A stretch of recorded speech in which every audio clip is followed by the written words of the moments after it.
My name is Shade Gustav and I am a student of the St. Joseph's Convent. I wrote a piece entitled My Cultural Connections.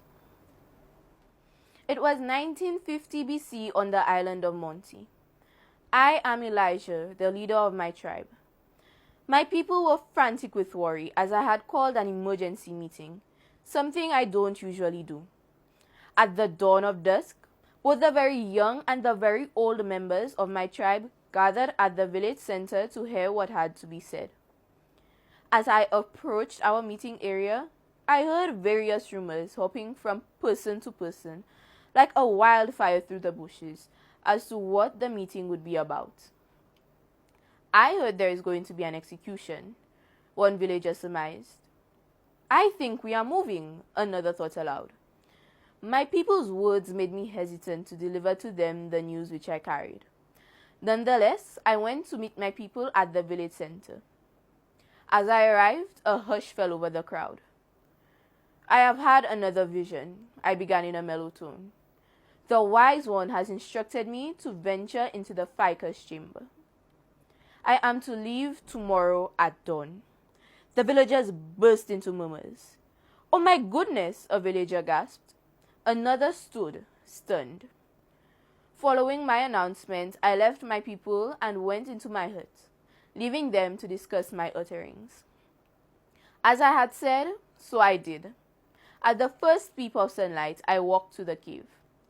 I was afraid, but played the role of one as brave as an army of soldiers. Behind me stood my people, who bade me farewell. I stepped into the dark, murky cave. As I entered, an out-of-body feeling overwhelmed me. It was as if every cell in my body was being torn apart and then restitched. I screamed and heard those of my villagers at the sound of mine. Suddenly, everything went black. I awoke in an unfamiliar place. With my vision a bit blurry, I was unable to comprehend where I was. I reached out to a man smartly dressed, but fell to my knees, shocked at the sight of my hand passing right through him. I tried again, this time with a tall, lanky woman, but the same happened. This further puzzled me, causing my head to spin even more. Then a voice in my head spoke out. Elijah, it mellowly called out to me. I am the wise one, the one who brought you here. I reverently bowed to show my respect. These people you see are descendants from your tribe and that of many others.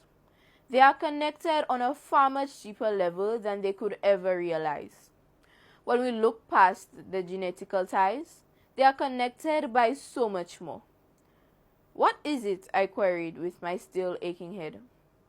Their culture. My face twisted with confusion. Look at the food they eat, the music they listen to, and the languages they speak. Though different, make them one in the same, the wise one continued. Make me better understand this, I said, for his explanations made my building confusion worse. Firstly, look at the food which they eat, he said, allowing my eyes to trail to a restaurant. They eat to survive, but also because they love it.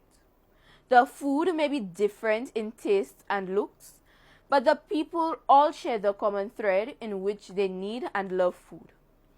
Look at your tribe, at festivals. The worst enemies come together because of their love of the culture of having and eating food. Continue, I said, intrigued. Secondly, music connects them, perhaps more than food. From place to place, it may differ. Different beats and rhythms and languages, but such is the art of music. People connect over the culture of music, whether listening to it or making it. Look at your tribe. At cultural festivals, both the young and old connect over music. I am beginning to understand, I said, my confusion dissipating. Lastly, their language connects them.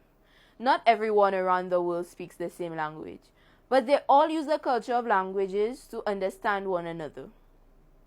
Whether the language is English, Spanish, or even sign language, everyone uses the language to connect and understand each other through the culture of speaking languages. Now go. Suddenly, everything went black. When I awoke, I was at my village center. I explained to my tribe all what had happened. While sharing my experiences, it struck me. Everyone is connected, not only by blood, but by culture.